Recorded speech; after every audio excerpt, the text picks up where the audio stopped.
So hello and welcome back to hersport.ie, Ireland's only media platform dedicated to women in sports. So whether you're on YouTube, Twitter, Instagram or Facebook, be sure and drop us a follow so you can stay up to date with all the latest action. Today we're delighted to be joined by someone who has captained her country at World Cups in both 7s and 15s, plays for Wasps and even played for the Galway ladies Gaelic team at a point. And did I mention she's a doctor as well? So I mean, I'm tired even after just saying that, Claire Molloy. How do you keep up with it all? Plenty of coffee. Oh god, yeah, it sounds like a long list, but it was over a long period of time. So it's impressive nonetheless. So growing up, I know I said, as I mentioned, you played GA when you were younger. Was that your favourite sport, or did you play any other ones while you were growing up? I suppose I played a bit of everything. I was really lucky. My primary school, Bushy Park, up in Newcastle and Galway, had just a great sports curriculum in terms of like we had opportunities to play basketball, Olympic handball, five-side soccer. I think flashback, Méabh Búrca and myself won a five-side All Ireland in sixth class. So it's like kind of a random thing. It's like, oh yeah, I did play with Méabh. I was all right with football, but no, maybe it's a whole different generation. So they were really encouraging, and then I think Gaelic football kind of came about because I joined my local club, St. Michael's, played with the lads and really enjoyed it. And then I think it was Mr. Kelly, my sixth class teacher, kind of put myself, Méabh and Sinead Mohan forward for the underage Galway kind of setup. And sure, we'd no idea that there was an under 14 team, under 12 team, whatever. And so I ended up playing that, and then just went from there. So yeah, I think good old Bushy Park. Yeah, that's some trivia stat there with Méabh Búrca. How did you get into the rugby then?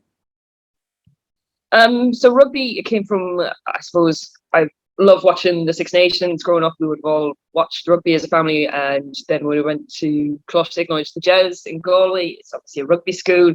There was kind of a big following for our senior cup team. There was just obviously no girls rugby available at that time, but years ago, at school level, and I kind of just was interested and followed the school team, and it was just something I kind of thought about in the background. But like Gaelic football was my priority, and there's only so much time in the day.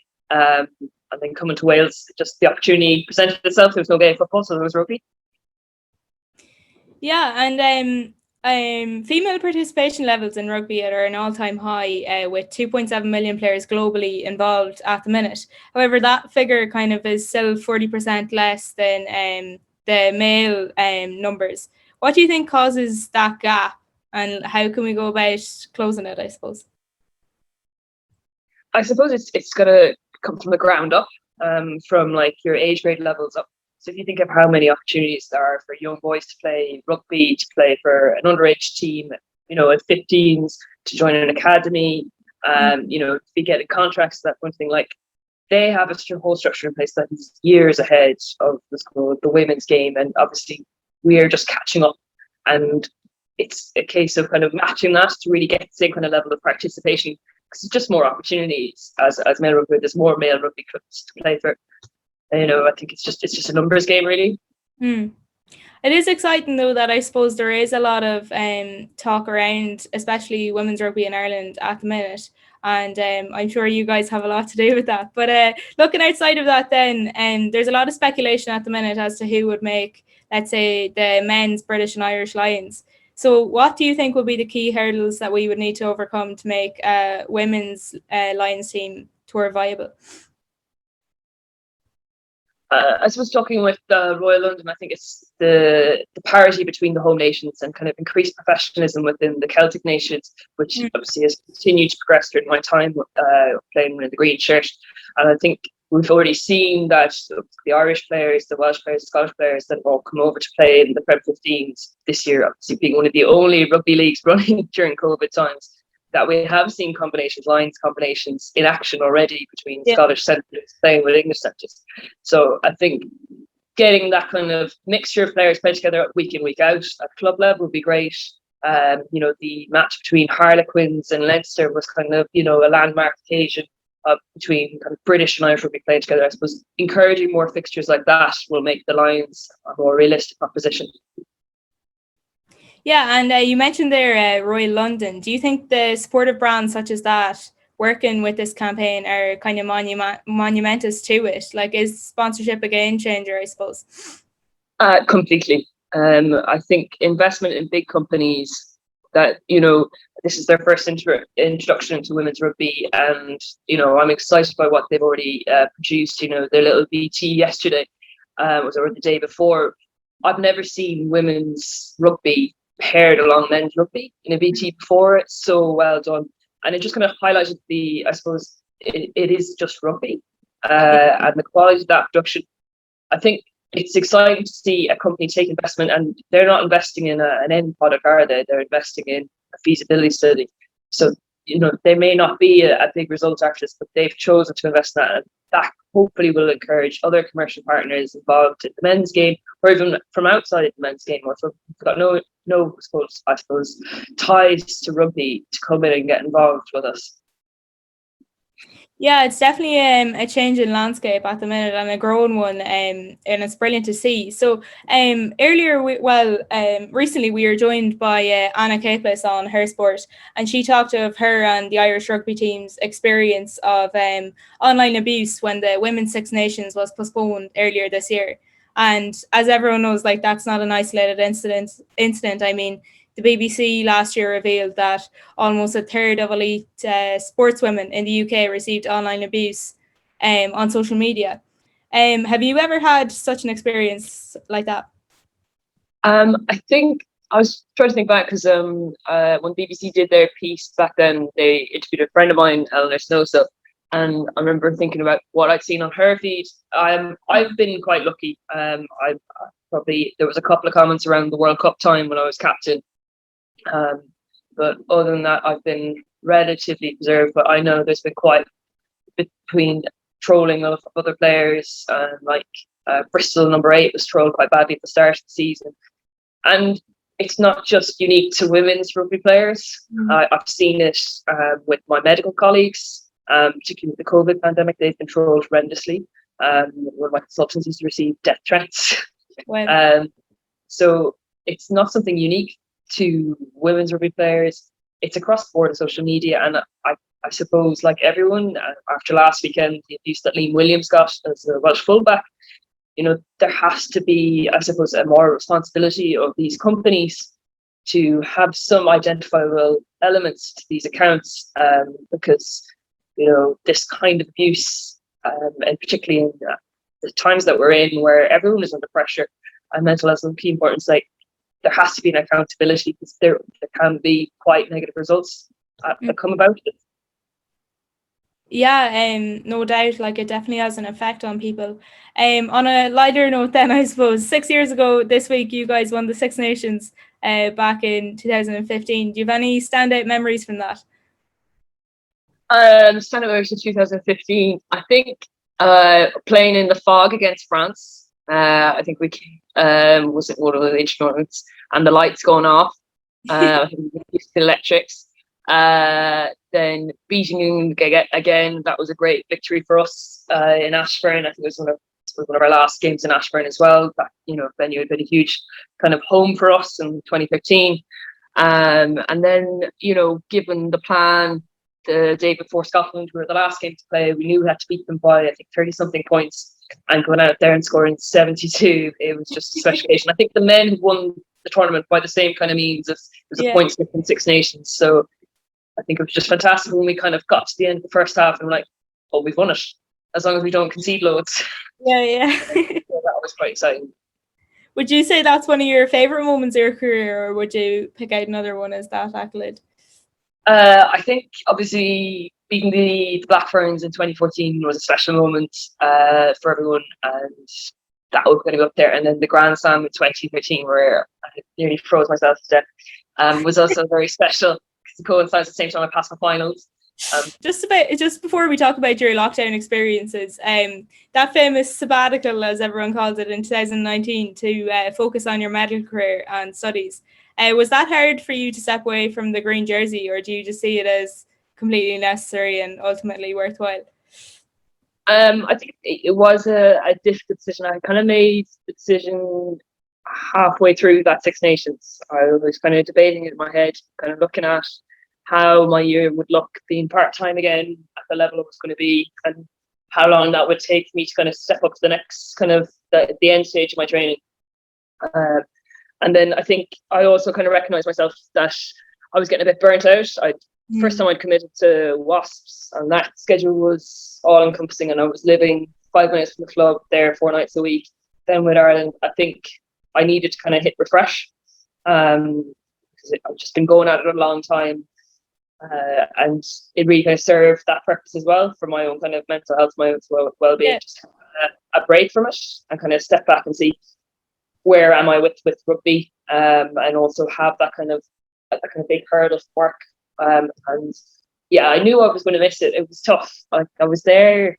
God, only last year, the first weekend of Six Nations, I was over in Dublin watching with a couple of barbarian friends. We kind of arranged to come over, so mixture Scottish, English, and Irish. To watch the game, and yeah, it was tough on the sideline. You kind of felt like, God, would I be able to be out there? Would I get picked? Would I be good enough? And yeah, I suppose that kind of all those natural fears of stepping away from something is like, oh God, what if I come back and I'm useless? So yeah, there was kind of a lot of thought around it. And yeah, I did miss it, and I kind of knew halfway through the year I was like, oh, I'll definitely go back.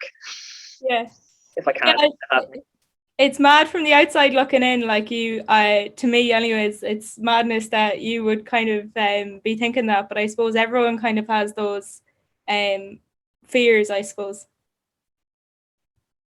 Yeah, oh, completely. Like, and then, you've got to look at the standard the Irish team has improved. It's been a big jump, and there's been a huge amount of competition for places. Like, I didn't envy Alvin Griggs having to pick 35, let alone to pick 23. Like, it's difficult.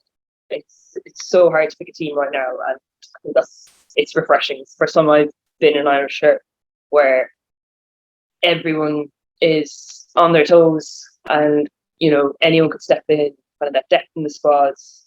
It's fantastic.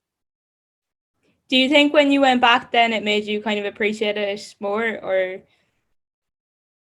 I think it came out with kind of a different perspective coming back.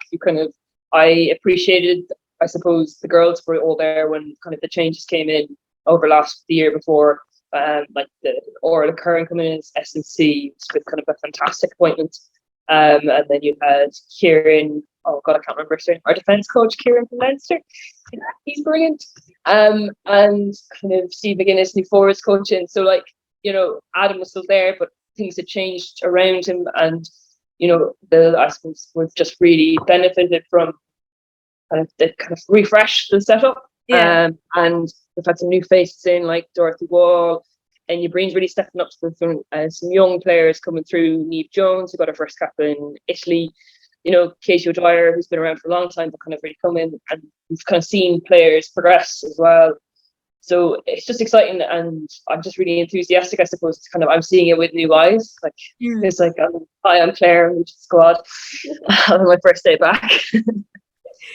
Yeah, and I suppose we'll touch on the young players again a bit later. But working on the front line during a global pandemic is something I'd say no one, including yourself, saw coming, and it definitely has to be commended. What was that like for you? I suppose it was just. It kind of, you don't really you step back and have a look at it now, and you kind of feel, oh wow, all that happened. Yeah. But as you were going, I was working in University Hospital Wales in Cardiff, and our department lead was fantastic, Cathy Emerson. She just was calm, and everything, the changes came through, the separated departments, the PPE, everything was rolled out calmly. There was huge amount of support from our senior colleagues.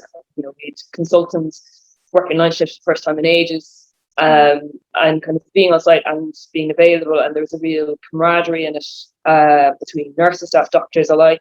And you saw the whole hospital change to evolve to cope with the pandemic.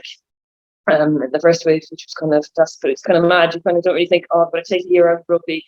Oh, rugby's going to take a year out of the world, COVID. And so it was kind of a bizarre time, and I suppose as the second wave and third wave come, it's kind of, you can see that there's still a camaraderie, but there's a lot of people that kind of, fatigued and tired of the pandemic. Like, I suppose, like everyone, and you just trying to kind of get through, and just the little things of like having a crack with your colleagues, is just so important. I went back and worked, this was with our changing schedule, every 2 or 3 months, our schedules changed the last 12, 16 months, I guess, like for everyone. I suppose extensions or limbo land. I got to do some shifts in pediatric A&E, and I hadn't done kiddie shifts in ages, and it was just so enjoyable and so refreshing to get quizzed about Harry Potter at 4 o'clock in the morning. And that be a rapport that you do with the patient, so that you can take a history for, and when he knows more knowledge than you're like, fair play. Yeah. Well then, I'm not sure, is it the Harry Potter then, but how do you de-stress, I suppose, in your spare time? Oh, well, I have read Harry Potter now in the last kind of so I'm inspired by it. It was a great audiobook, and when I drive back and forth to Wales for work, you can get through quite a bit of Stephen Fry reading out. I read quite a lot. I've read quite a lot in this pandemic, so I kind of inhale books, as I've been told. So I quite happy to sit with a book. This the other day, and I finished it. And I suppose cooking, trying to do different things, going for a walk and buying a coffee like everyone else does these days, finding different, upgrading your coffee machine. I've got a pump and a foamer now, gone from a strainer like everyone else. It's like, oh, how am I going to get the coffee? And then cooking, not baking though. That's not really my thing. Yeah, like the coffee is nearly the highlight of everyone's day at this point. I think. Yeah. Oh, well, yeah. It's like, what do you get? Small talk. The death of small talk is this pandemic. Of, how do you catch up with friends? Like, what have you done? Oh, I went to the park and I got a coffee. Still working from home. Yeah. Anything changed? No. So yeah, I think that's small talk from the pandemic. Yeah, I'm thinking back then, I suppose this nearly feels a long time ago now at this stage, but your daily medical doodles, I was seeing on Twitter. I know it was in preparation for an exam you had, but how did that kind of come about? I suppose it was just something to do. I was kind of like, I was living up in Wales, I was playing with Rugby and Wasp, so my schedule was my own in terms of, like, I'd be up to probably once a month, or try getting a couple sessions a week in the gym. I would run about. So it kind of just gave me a structure today, like something I have to do besides my training. And the longer since you've done your leaving cert, and the longer since you've done uni exams, the harder it is to go back. Like my exam before that was 4 years ago. So I'd kind of left a big gap. So just kind of remembering how to revise. And like I've always used notebooks and written notes, and I've always drawn silly pictures. And then it just kind of came, so what if I did a picture? Like, it helped that I was on pediatrics at the time in A&E. So there is that kind of bit of creative, that bit kind of thinking outside the box and being a bit silly, I guess. And so like the first two were all pediatric presentations. So it was quite easy. Like so Croup has a seal, Barclay Costa drawing a seal. That boy with a seal head is really easy. Or scarlet fever, stuff like that. So you kind of came thing, and then got good feedback from one of the guys I was working with, who's big into just like learning podcasts and educational podcasts. And he was doing a haiku on Twitter with the pediatric riddle. So I was kind of inspired by Asim, and I was like, okay, cool, I could do this. And then it kind of took off, and then it became like, oh God, it's like a job. So I have to do this every day. Like, I'm really tired for it. So I just sort of draw something, and I think, or having to think about what pictures were. You're like, how did I plan this? And then you're like, oh, some of them I didn't like. Then other ones, you're like, oh, this picture's taking me 3 hours, but the details taking me 20 minutes. So sometimes the educational content was down the smaller percentages from the drawing. But no, it's fun to do, and like I have books. I have them all scanned somewhere, and I do intend somewhere to get someone to rewrite them. I have kind of got that. I've just not got around to it. You took the next question right out of my mouth. I was going to say there, with the showcase of creative flair, I mean, a lot of people, I believe, are asking you, is there any chance of a book? Can we expect to see it anytime soon? Oh God, no! It's kind of sat there I've actually drawn a whole other set of drawings from the first pandemic. Was the A to Z of animal dinosaur made up things, and so there's like a drawing of a catdactyl or a fox teratops, and they're all sat somewhere as well, and that's from A to Z. So there's a lot, I suppose, stored on a computer, scanned. It's not quite Christian. I did get in. They are on Northampton's critical care website. They've got an educational website. So one of their consultants approached me, and I was like, grand. And he's uploaded them and put them all in the alphabetical order that I hadn't done. So that was like, okay, fair enough. But no, I heard from one of my colleagues at WASP that the anaphylaxis one, so the allergic reaction one, was on the wall in Great Ormond Street near their intensive care department. I was like, that's cool. A little moment for yourself, like. Yeah. And then going on from that, I believe you got the vaccine recently. Was that a massive relief for yourself? Yeah, no, it was. I had arranged to come back and work when we had the kind of break period when they were kind of deciding how the Prem 15s would go ahead. The Six Nations had been postponed. We hadn't got the plan yet. So I just rang them up and said, please, can I have my vaccine? Like, our department's been fantastically organised. I think most of my colleagues probably got it in December, the first one. And then I will be getting my second one next week. Okay, you're still yet to get the second one then, I suppose. Yeah. Back to rugby then quickly before we finish up. The 2021 Women's Guinness Six Nations, after being postponed, begins next month. And as you touched on earlier, the 35 women squad was recently decided upon. There's 5 uncapped players in the squad, such as Stacey Flood, Eve Higgins, Emily Lane, Grace Moore, and Amy Murphy-Crowe. As the most capped player on the squad, what advice do you give to these new players coming into the Irish 15 setup? How do you guys go about bonding as a team before you go into these massive few games? I think advice to new caps, I think just enjoy it. I was really well supported on my first cap. I was taught to kind of just be fearless, just play the game, do the simple things right, don't try to do anything fancy, and it'll come. And to remember what it is your first cap. It's, everyone dreams of the first cap, perfect experience, but God, the most likely thing is you're going to make some kind of mistake and just recover from it and play on, and enjoy it. You only get one of them, is what I'd say to the first caps. How we get to enjoy ourselves, I suppose, there's a lot of chat on our WhatsApp group. This is where interacting socially as a group has come down to.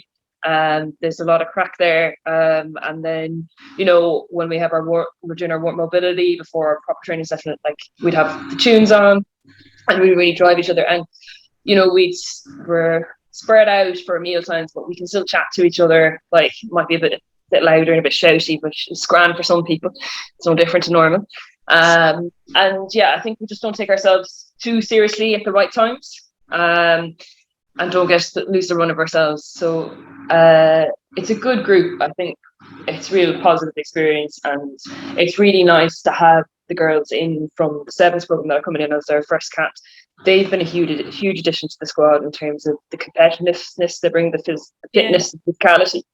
And they're just there to work hard. They're just there to play rugby, and it's really become, like, I suppose, the first time really a huge just one squad effort, and we've had so much time together, because they keep changing our qualifications, and we've all these training camps under our belt that I'd love to think we would have anyway, but we've had so much more time together as a squad than we've ever had before, and it's really benefited us. Like, I suppose we're like everyone, we're all waiting for the chance and we can do normal things as a group together, but at the moment at least we get to see each other on weekends and train together. Yeah, I suppose the phrase when this is all over is kind of worn out at this stage, but last question, how excited are you to get back to international rugby after it was all up in the air there for a while?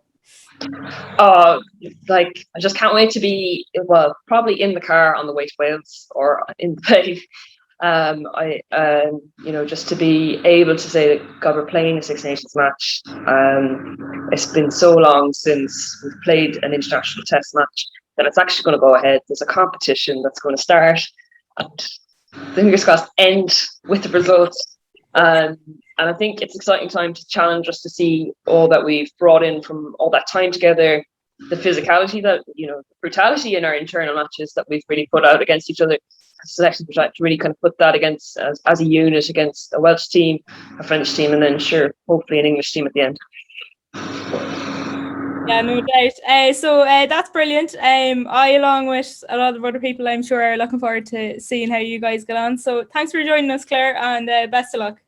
Cheers. Thanks, Alana. Thanks for chatting to me.